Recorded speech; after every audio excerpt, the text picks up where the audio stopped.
a paz do Senhor Jesus Cristo reina em nosso coração, que a palavra do Senhor nessa noite, ela venha nos exortar, nos confrontar, nos encorajar, sobretudo nos reformar, que é o que eu proponho no sermão de hoje à noite. E eu peço aos irmãos que abram a Bíblia de vocês no livro de Apocalipse, no capítulo 2.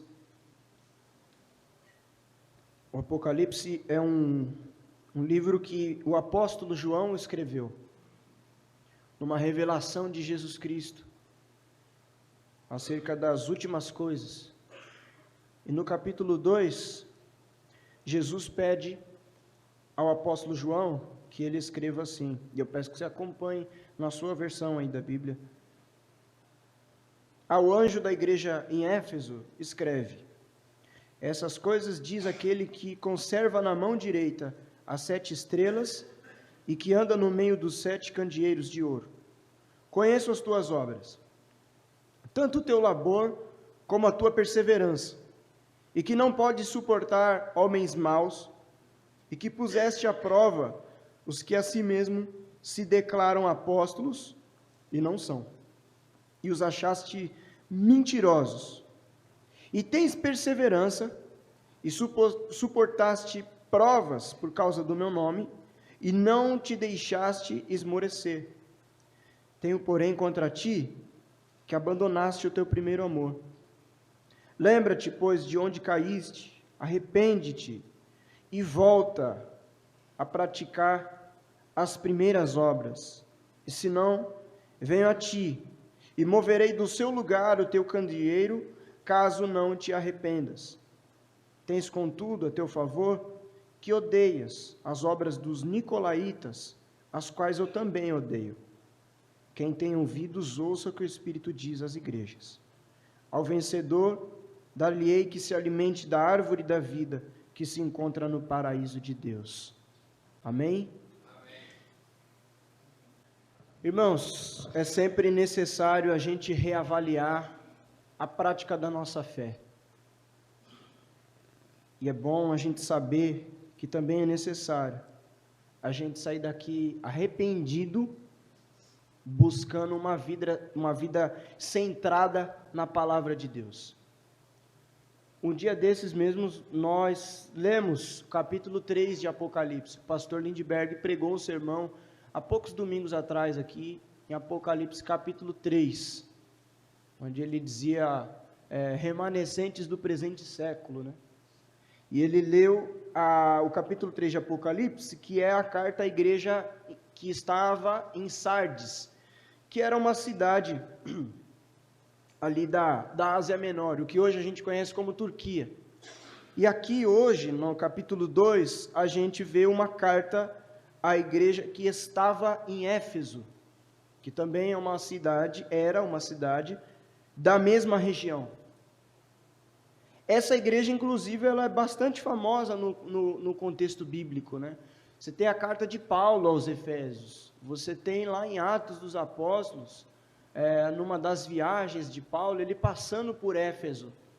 Então a gente consegue fazer um contexto histórico da igreja de Éfeso, sem necessariamente recorrer a livros externos da Bíblia, livros de história. A gente consegue já pela própria Bíblia ter uma noção do que era a igreja de Éfeso, do que era a cidade de Éfeso, de como era a história ali da plantação da igreja de Éfeso, com Paulo, e depois agora, aqui, depois de muitos anos, essa carta que Jesus Cristo pede ao apóstolo João, que foi o último apóstolo a falecer, a morrer, e que morreu naturalmente, não morreu martirizado como os outros, e ele escreve o livro de Apocalipse por volta do ano 90, 95 depois de Cristo, já na nossa era, quando ele estava preso na ilha de Patmos,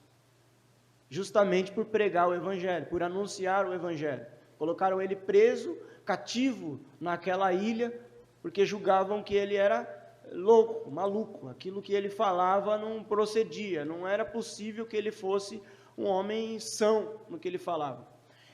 João também, inclusive, viveu em Éfeso durante um tempo. Inclusive, há uns domingos atrás, na última vez que eu preguei aqui, quando eu preguei João capítulo 1, naquele sermão que diz que João escreveu, no princípio era o verbo, e o verbo estava com Deus, e aí nós explicamos ali que verbo é logos, e logos era um conceito filosófico de Éfeso. Então, João conhecia também bastante o contexto de Éfeso.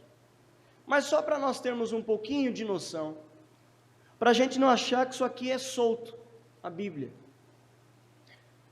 Éfeso era uma cidade daquele contexto greco-romano, de alta filosofia, de alta mitologia, de alta idolatria, aonde as deusas do amor, como Afrodite, Diana e tantas outras, eram as senhoras de Éfeso.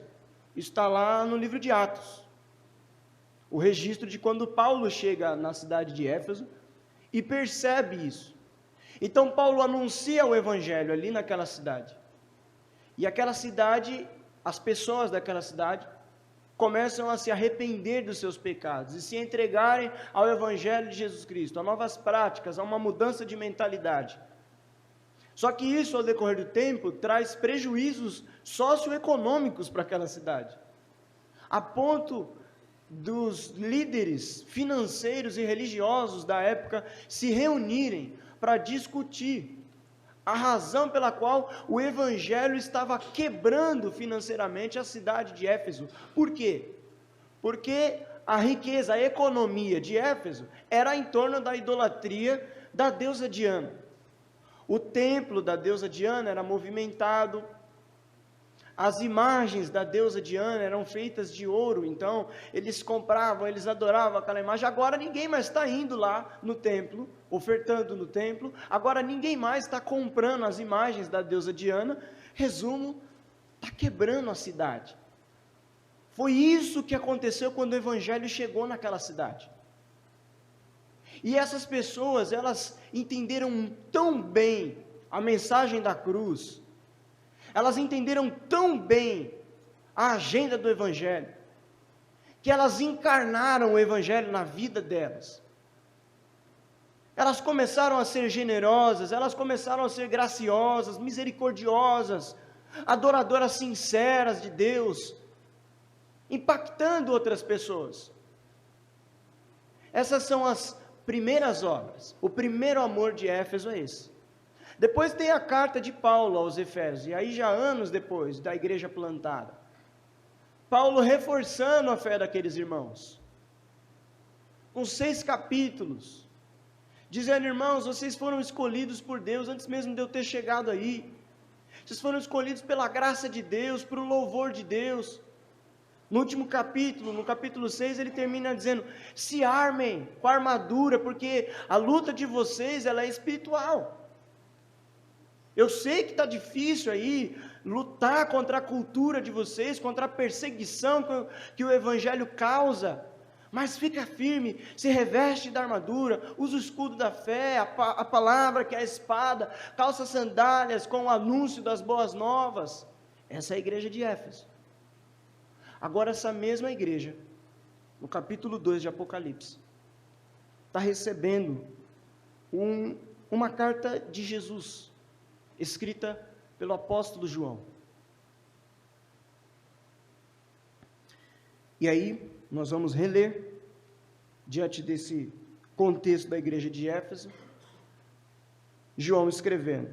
Porque primeiro, Jesus no capítulo 1, aparece ao apóstolo João e diz: você vai escrever tudo que eu ditar para você, tudo que eu disser, você vai escrevendo, tudo que você vê, eu te mostrar e disser, você vai escrevendo. E aí João fez assim.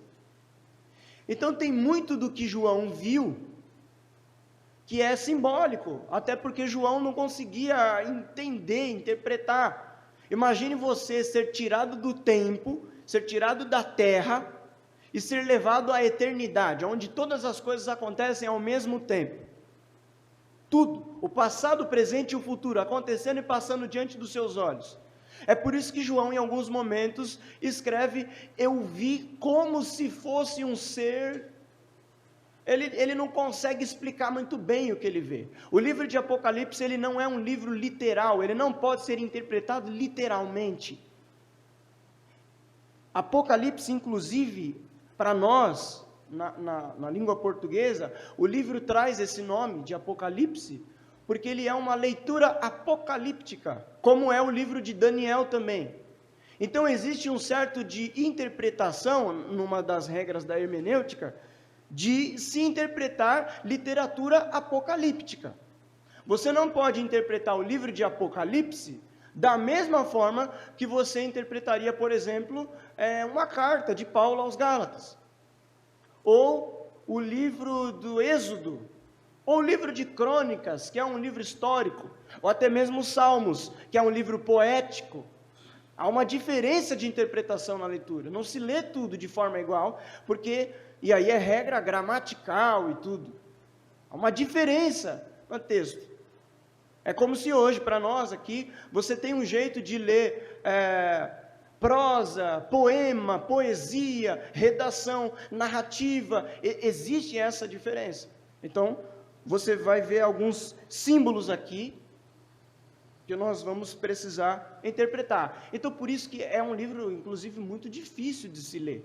E eu lembro que quando eu era criança, eu dizia que Apocalipse era o meu livro favorito. Hoje, depois de estudar a Bíblia, não é não. Mas, quando eu era criança, eu dizia que era. Porque parece um filme hollywoodiano, né? É fogo, é boca que sai espada, é um monte de coisa. Era aquela imaginação infantil, fértil, de imaginar, assim será o fim do mundo. E aí depois você começa a estudar, você vê que é mais sem graça do que tudo aquilo que era. Sem graça no sentido de não ser tão fantasioso assim, é mais simples.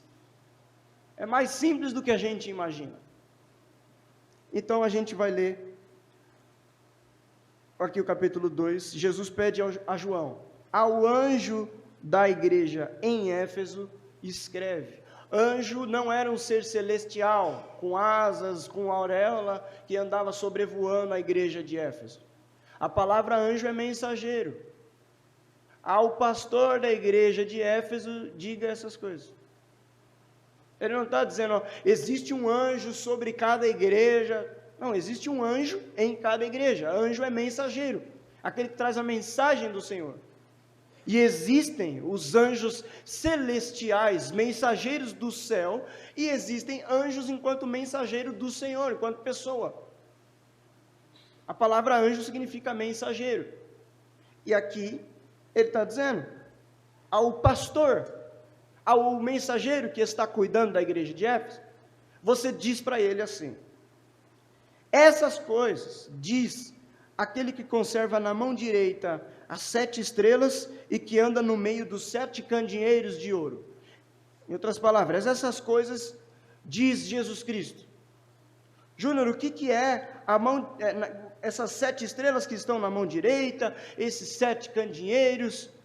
É difícil? Não, só voltar uma folha aí na sua Bíblia que você vai ver no versículo 20 do capítulo 1.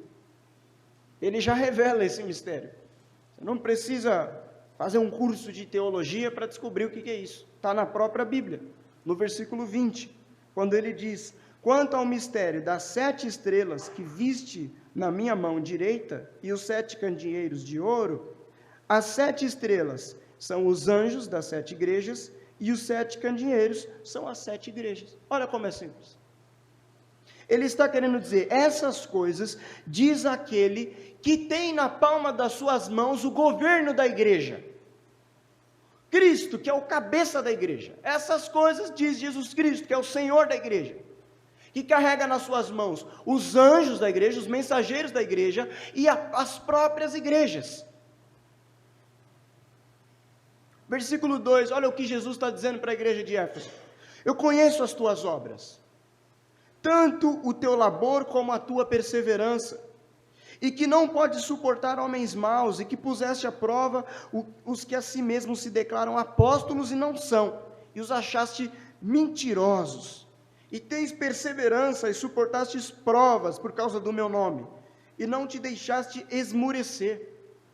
Então Jesus começa elogiando a igreja de Éfeso.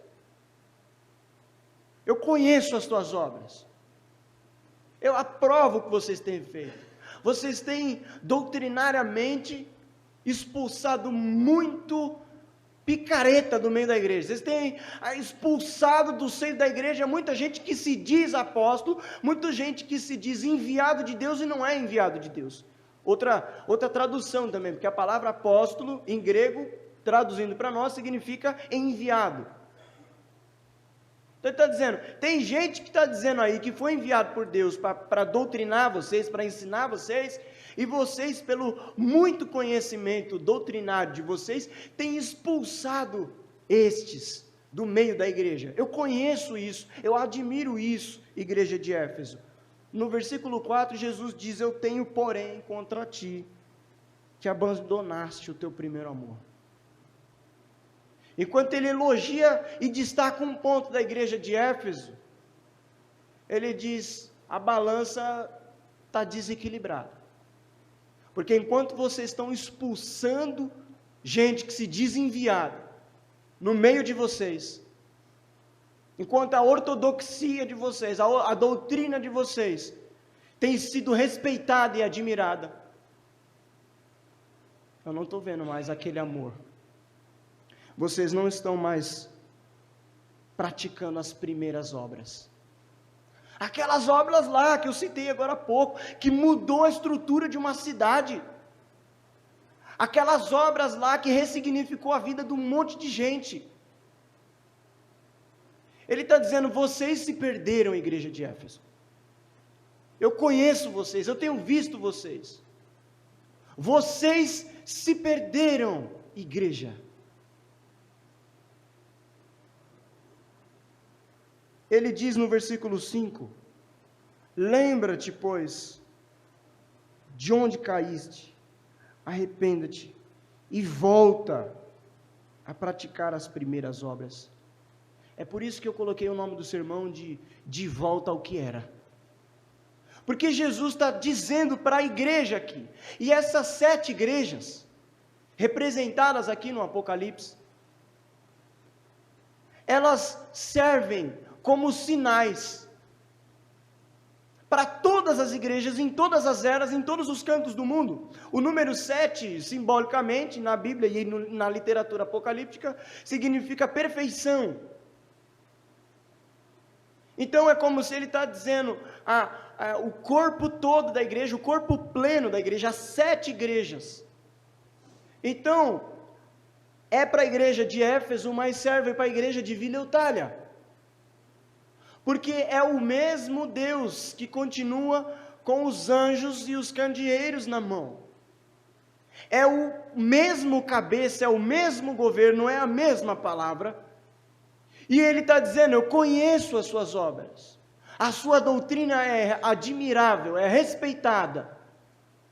Eu tenho, porém, contra ti, que vocês se esqueceram da essência, dos princípios elementares do Evangelho. Eu peço, porém, igreja, que vocês se lembram aonde é que foi que vocês erraram. Aonde é que foi que vocês se distraíram? Aonde é que foi que vocês começaram a colocar o coração de vocês em outras coisas? E que quando vocês identificarem esse problema, vocês voltem, vocês se arrependam. Volta lá, onde foi que houve distração? E vamos reverter essa situação. Vamos continuar sendo o que a gente era. Cristo está propondo uma reforma para a igreja de Éfeso. E eu achei interessante, enquanto o texto conduzia na meditação dessa semana, oportunamente mês de outubro, mês que se relembra a reforma protestante. E eu me lembrei de um dos lemas dos reformadores, que era: igreja reformada sempre se reformando. Isso não foi dito por Calvino, nem por Lutero, isso foi escrito bem depois, anos depois, já no Sínodo de Dort, quando foi colocado ali doutrinariamente, sistematicamente, o que de fato era uma igreja reformada. E ali dizia, igreja reformada sempre se reformando. Isso quer dizer, a igreja sempre vai estar inovando? Não. A igreja sempre vai estar olhando para as Escrituras e voltando a ser o que era. Voltando a ser o que era quando? Lá no século XVI, na Reforma? Não. Voltando a ser o que era quando, Vilhotalha? Há 48 anos atrás, na organização? Não. Voltando a ser o que era lá no livro de Atos. Voltando a ser o que era lá nos 4 evangelhos. Porque é ali que a igreja nasce. A igreja não nasce na Reforma.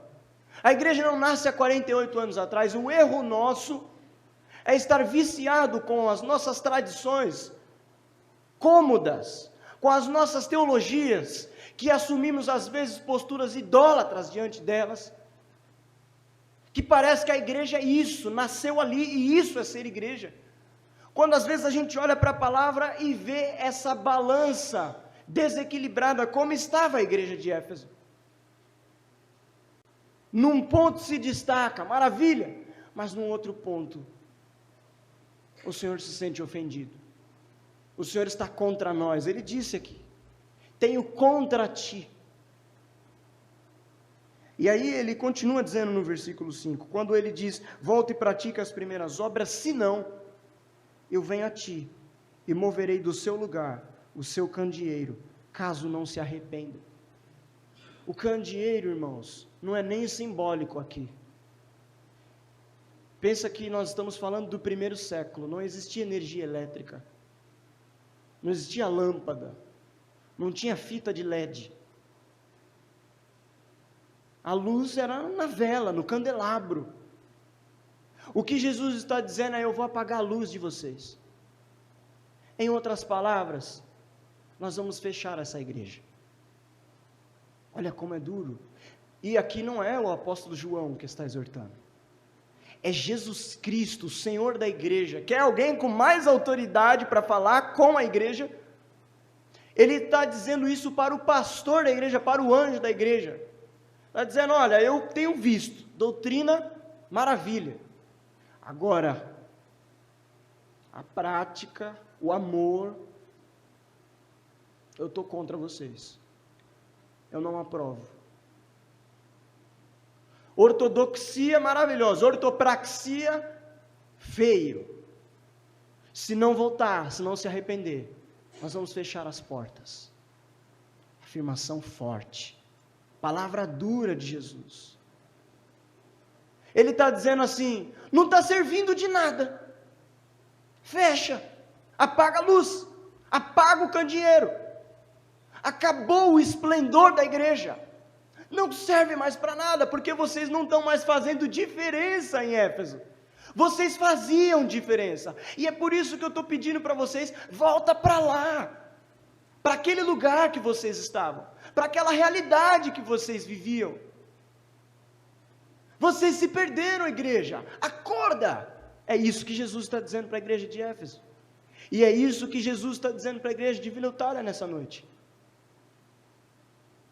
A gente viu aqui o contexto da igreja de Éfeso. O texto falou, por exemplo, no versículo 6. Outro destaque elogioso de Jesus, quando ele diz, eu tenho contudo ao teu favor que odeie as obras dos nicolaítas. Os nicolaítas eram hereges, que aprovavam casamentos imorais, de poligamia, imoralidade sexual e várias outras coisas. E esse tipo de doutrina, heresia, queria infiltrar-se na igreja de Éfeso. Mas lembre-se que Éfeso tinha um bom amparo doutrinário, então eles tinham condições de expulsar esse tipo de doutrina do seio da igreja. Então Jesus está destacando mais uma vez, aprovando essa prática, eu tenho a favor de vocês.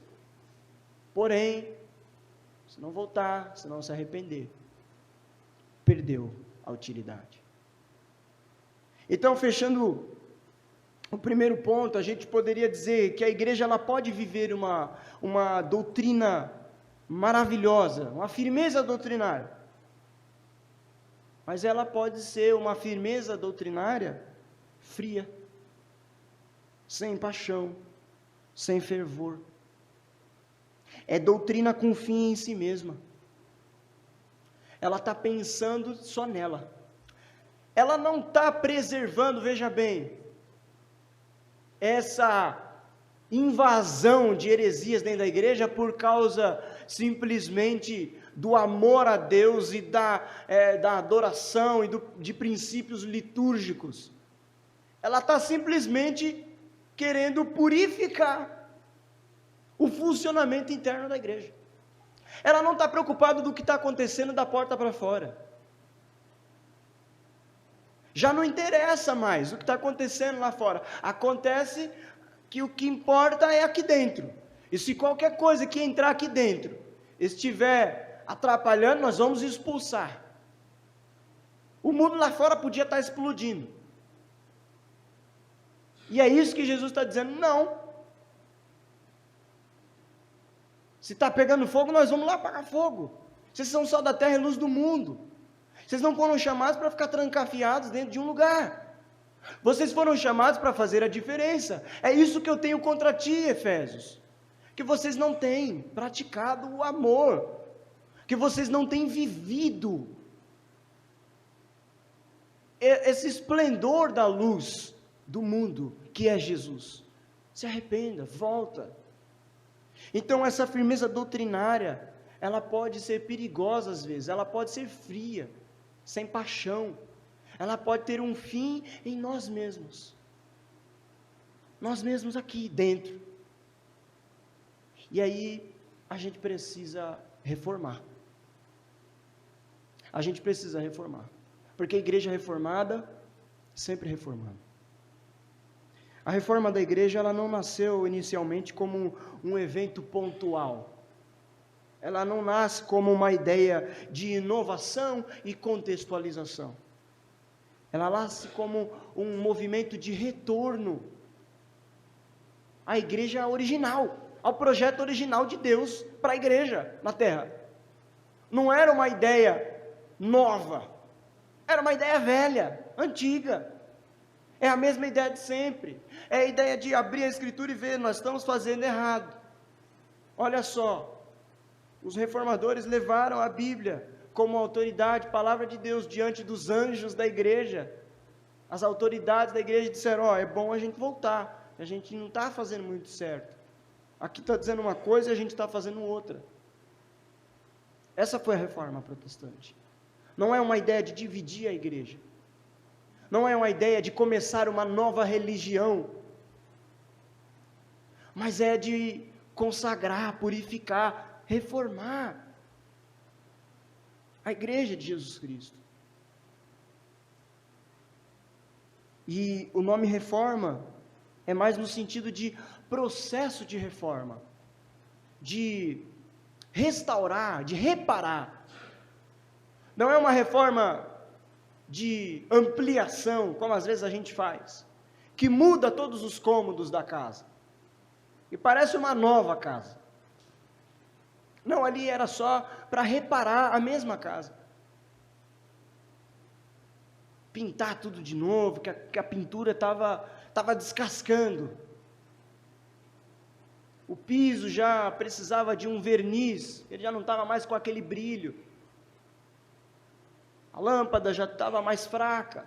É o mesmo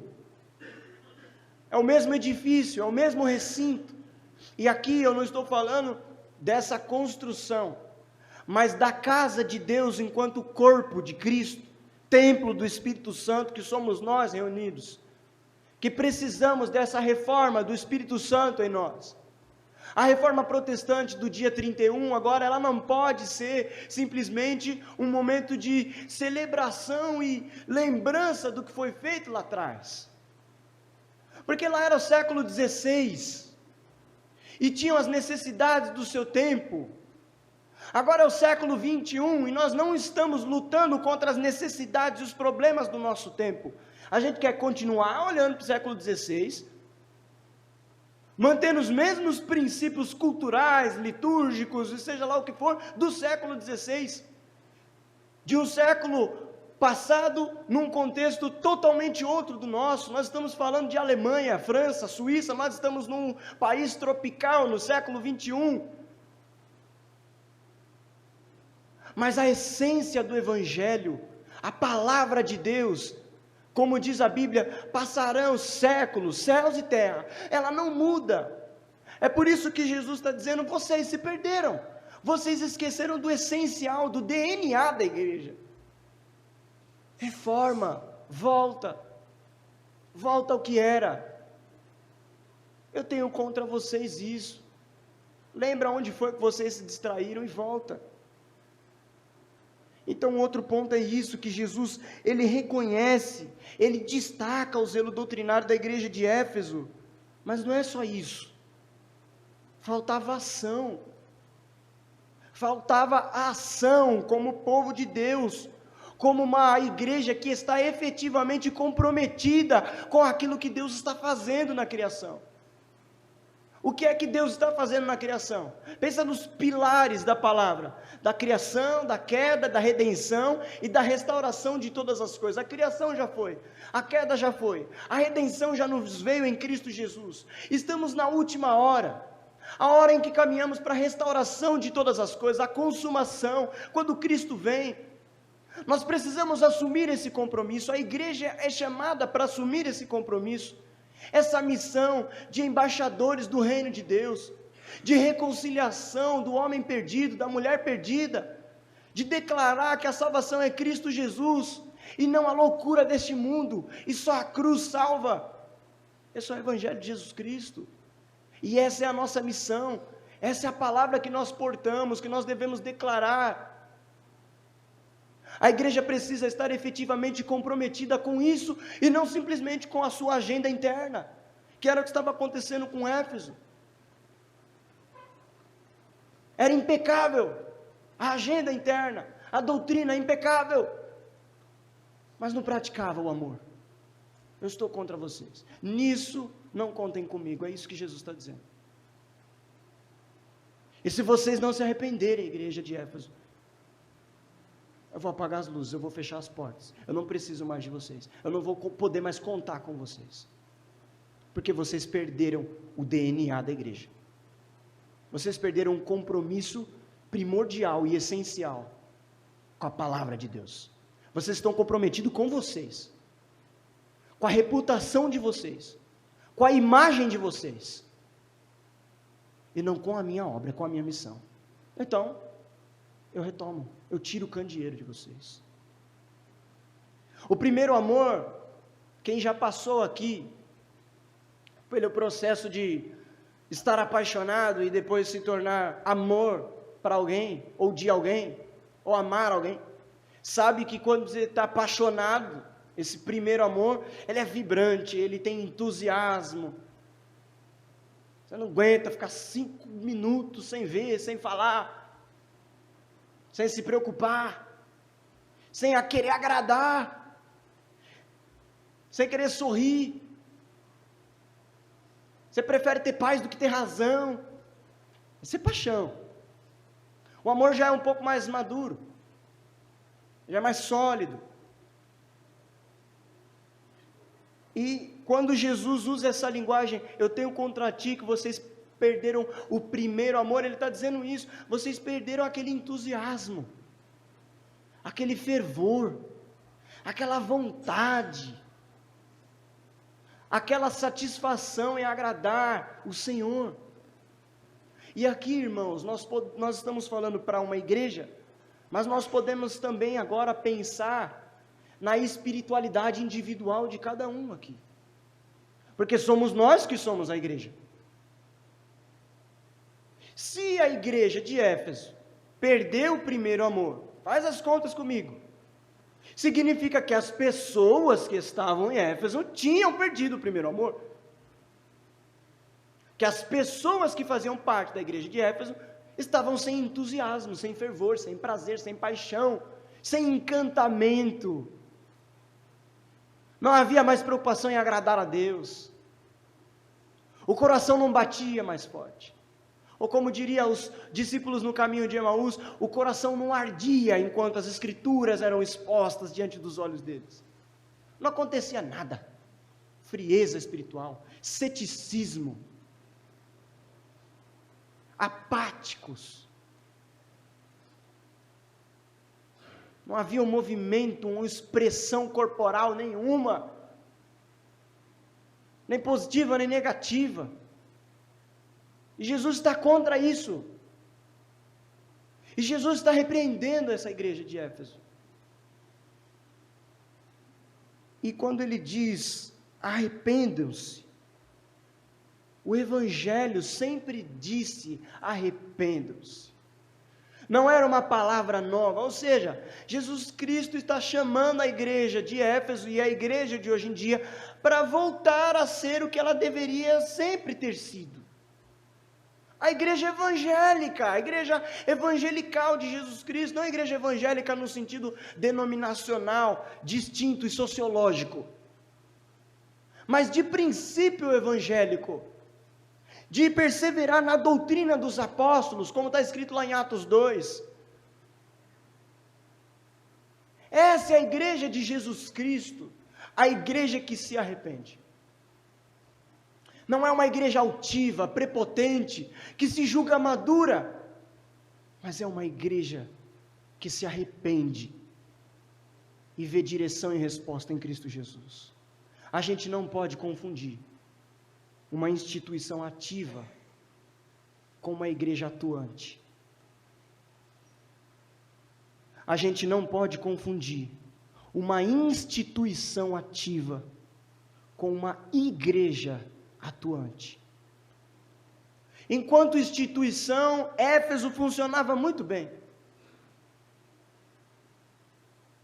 O credo estava em dia, o catecismo provavelmente estava sendo muito bem ensinado, porque eles estavam dando conta de expulsar heresias do meio da igreja.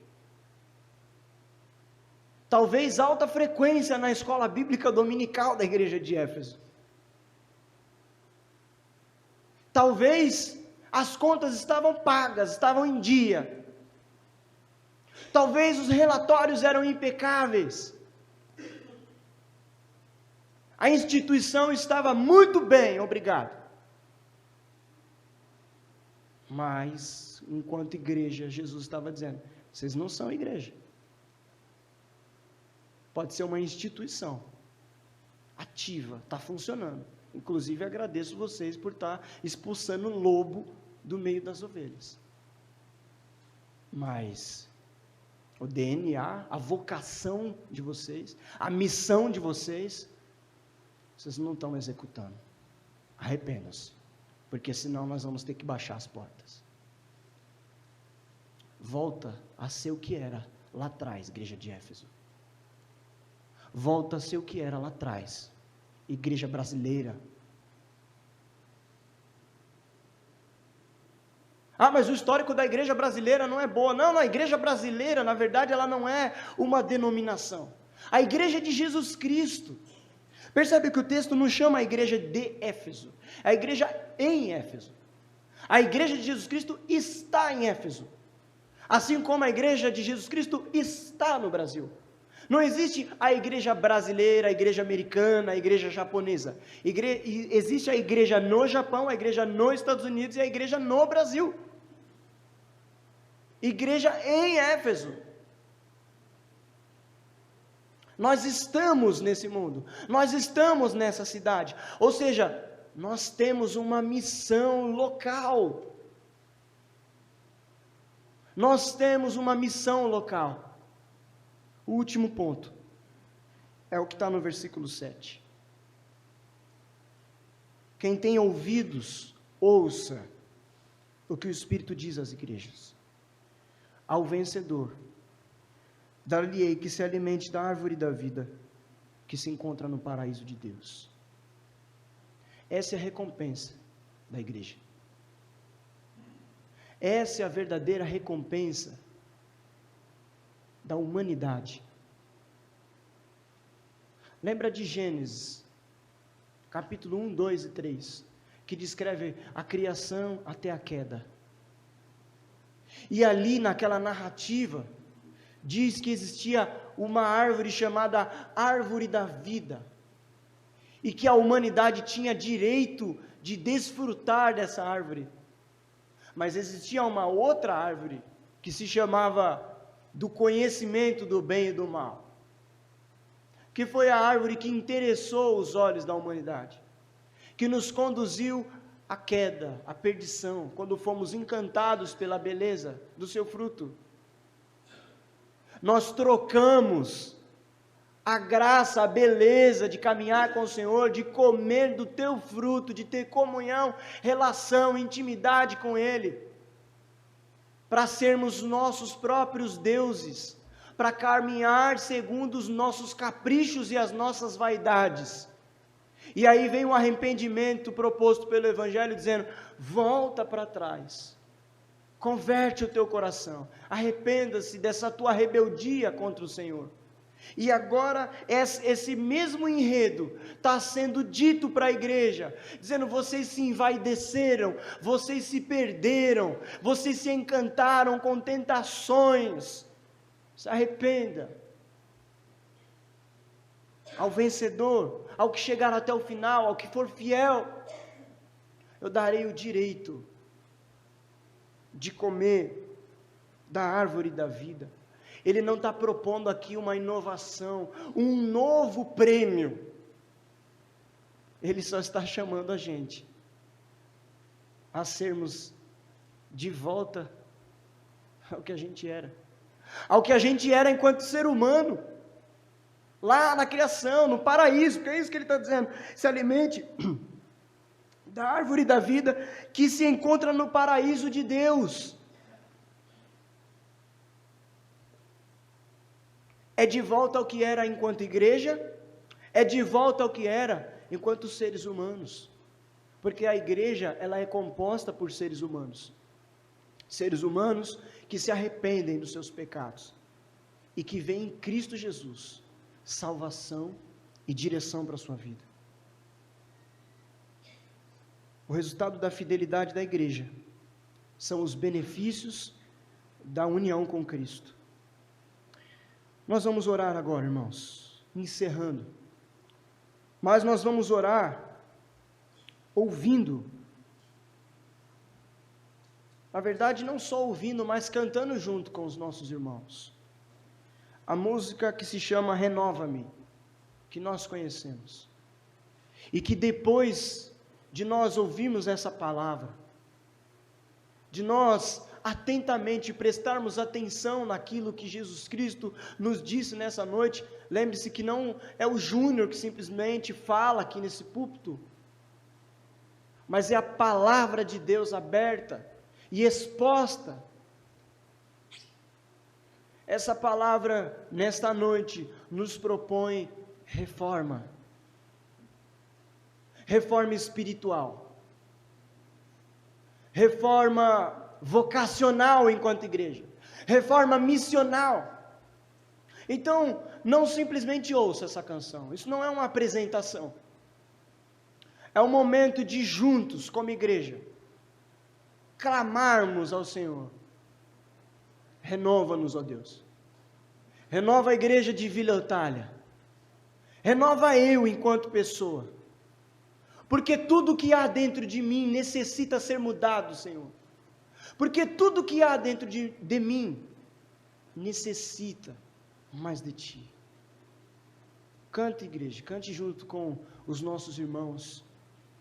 Vamos orar ao Senhor antes de cantarmos? E eu peço que os irmãos se coloquem de pé para nós orarmos ao Senhor e em seguida nós louvarmos a Deus, clamando a Ele renovação e reforma. Feche seus olhos, irmãos. Não se distraia, coloque seu coração agora aos pés da cruz. Senhor, nosso Deus e nosso Pai, ouve, ó Deus, a nossa oração agora, neste lugar, nessa noite. Nós queremos pedir ao Senhor, em nome de Jesus, perdão pelos nossos pecados, perdão pelas nossas distrações, pela nossa vaidade, pela nossa negligência, pela nossa infidelidade. Tem misericórdia dessa igreja local, Pai. Que a gente naquele dia, diante do Senhor, no teu juízo, não ouça o mesmo que a igreja de Éfeso ouviu. Que a gente ouça o que o versículo 7 propõe, que nós temos direito de desfrutar da árvore da vida, porque cumprimos a nossa missão com perseverança e fidelidade. Senhor Deus, eu te peço em nome de Jesus, que enquanto nós cantarmos aqui nessa noite, o Senhor renove as nossas forças, o Senhor reforme a nossa espiritualidade, o nosso coração, coloque-nos numa centralidade bíblica, cristocêntrica, Senhor Deus, apontando, Senhor Deus, para a Tua glória em tudo que nós fizermos. Renova pessoas aqui nesse lugar, reforma, Senhor Deus, essa igreja enquanto filhos Teus, povo Teu, família Tua, Senhor, em nome de Jesus, amém, amém. Vamos cantar.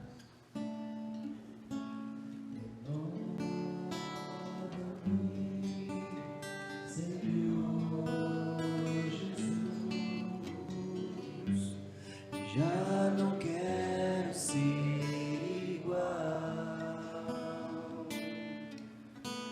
Renova-me, Senhor Jesus. Põe em mim teu coração, porque tudo que há dentro de mim necessita ser mudado, Senhor, porque tudo que há dentro do meu coração necessita mais de ti. Renova. Renova-me, Senhor Jesus. Já não quero ser igual. Renova-me, Senhor Jesus. Põe em mim teu coração, porque tudo que há dentro de mim necessita ser mudado, Senhor, porque tudo que há dentro do meu coração necessita mais de ti.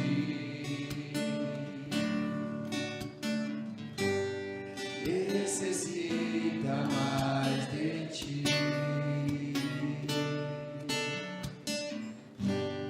Necessita mais de ti.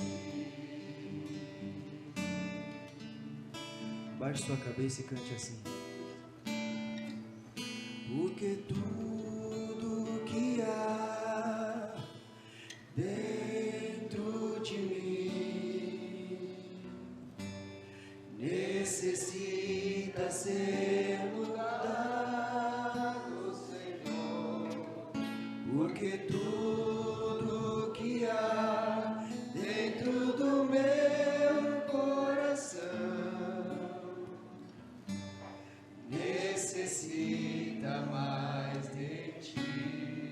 Porque tudo que há, cante e ore. Porque tudo que há dentro de mim necessita ser mudado, Senhor, porque tudo que há dentro do meu coração